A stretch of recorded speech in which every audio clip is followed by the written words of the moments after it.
আমি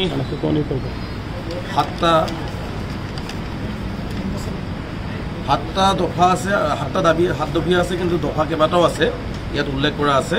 গতিকে ইয়াত আমি মূল বিষয়টো হৈছে আমি ইয়াত কৈছোঁ যে আজি অসমৰ সংখ্যালঘু সমাজক যি ধৰণে ভূমিহীন মানুহক, এইসকল ভূমিহীন গৰাখহনীয়া পীড়িত মানুহক যি ধৰণে পুলিচে অন্যায়ভাৱে, অসম চৰকাৰে অন্যায়ভাৱে তেওঁলোকক বেঘৰ কৰি আছে আৰু তাত মানৱ অধিকাৰ সম্পূৰ্ণভাৱে উলংঘন কৰা হৈছে। তাতে খোৱা লোৱা নাই, পানী নাই, বিদ্যুৎ যোগান কাটি দিয়া হৈছে, তেওঁলোকক মুকলি আকাশৰ তললৈ ঠেলি দিয়া হৈছে। এই কথাবিলাক আমি উল্লেখ কৰিছোঁ। আজি শিশুসকল শিক্ষাৰ পৰা তাত বঞ্চিত কৰা হৈছে।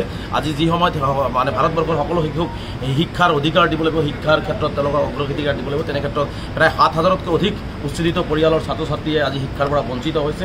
আজি শিশুসকল কাইলৈ ভাৰতৰ নাগৰিক, তেওঁলোকৰ সকলো অধিকাৰৰ পৰা তেওঁলোকক বঞ্চিত কৰি দিয়া হৈছে। তেওঁলোকৰ নিজৰ সপোনৰ ঘৰখন ভাঙি দিয়া হৈছে। তেওঁলোকক মুকলি আকাশৰ তলতে এই কথাবিলাক লৈ আহিছোঁ। মহিলাসকল আজি অসুৰক্ষিত হৈ আছে, কাৰণ ৰাস্তাত তেওঁলোকে আছে, কেতিয়া কি হয় কোনো ঠিক নাই। মহিলাসকলৰ যিখিনি অধিকাৰ সাংবিধানে দিছে সেইখিনি অধিকাৰ তেওঁলোকে পোৱা নাই। এই কথা বাৰ্তাবিলাক আমি আজি ইয়াত উল্লেখ কৰিছোঁ। গতিকে সামগ্ৰিকভাৱে অসমত যিটো যাযাবৰী জীৱন যাপন কৰাৰ চেষ্টা কৰাইছে, পেলেষ্টাইন সদৃশ অসমৰ সংখ্যালঘু সমাজক জীয়াই ৰখাৰ কাৰণে যিটো হিমন্ত বিশ্ব শৰ্মাৰ ব্লুপ্ৰিণ্ট ৰচনা কৰিছে, এই কথা বাৰ্তাবিলাক আমি ইয়াত লিখিছোঁ। আৰু আমি ৰাষ্ট্ৰীয় মানৱ অধিকাৰ আয়োগৰ কাষত এইকাৰণেই আহিছোঁ যে এতিয়া আমি ন্যায় আৰু নিৰাপত্তাহীনতাত ভুগিছোঁ। অসমত কোনো ধৰণৰ ন্যায় নিৰাপত্তা নাই। এই চৰকাৰখনৰ কেৱল টাৰ্গেট হৈছে ধৰ্মীয় সংখ্যালঘুসকলক কেনেকৈ অসমৰ মানচিত্ৰৰ পৰা নিধন কৰিব পৰা যায়, শেষ কৰিব পৰা যায়। তেওঁলোকক ভূমিহীন মানুহখিনিক ভূমি প্ৰদানৰ পৰিৱৰ্তে তেওঁলোকক যদি কিবা কাৰণত চৰকাৰী ভূমি তেওঁলোকক তাৰ পৰা আঁতৰাই পঠিয়াই এটা মানে যাযাবৰী পৰিৱেশ আৰু অমানৱীয় পৰিৱেশ কেনেকৈ তৈয়াৰ কৰি ৰাজনৈতিক স্বাৰ্থ উদ্দেশ্য আগত ৰাখি কাম কৰি তেওঁলোকে আগবাঢ়ি যাব, এই কথাবিলাকেই তাৰ বিৰোধিতা কৰিছোঁ। আৰু এই কথাবিলাকেই আমি উল্লেখ কৰিছোঁ যে আমাক অন্ততঃ ন্যায় লাগে,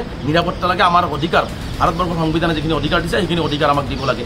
গতিকে আমি এই আশাবাদী হৈ আছোঁ যে নিশ্চিতভাৱে ৰাষ্ট্ৰীয় মানৱ অধিকাৰ আয়োগে এই কথাখিনি গুৰুত্ব দিব। আৰু অহা দিনবিলাকতো আমি সুপ্ৰিম কোৰ্টৰ দ্বাৰস্থ, আমাৰ এডভকেটসকলৰ লগত কথা পাতিছোঁ। এই কথা বাৰ্তাবিলাক লৈ আমি সুপ্ৰিম কোৰ্টৰ দ্বাৰস্থও হ'ম। আজি এটা লেটাৰ পিটিশ্যনো দাখিল কৰিম। পৰৱৰ্তী পৰ্যায়ত অসমতো আৰু গণতান্ত্ৰিকভাৱে গণ আন্দোলনৰ কাৰ্যসূচী গ্ৰহণ কৰিম আৰু সমগ্ৰ ভাৰতবৰ্ষতেই অসমৰ সংখ্যালঘুসকলৰ ন্যায় নিৰাপত্তাৰ স্বাৰ্থত আমাৰ আন্দোলনৰ কাৰ্যসূচী আমি অব্যাহত ৰাখিম।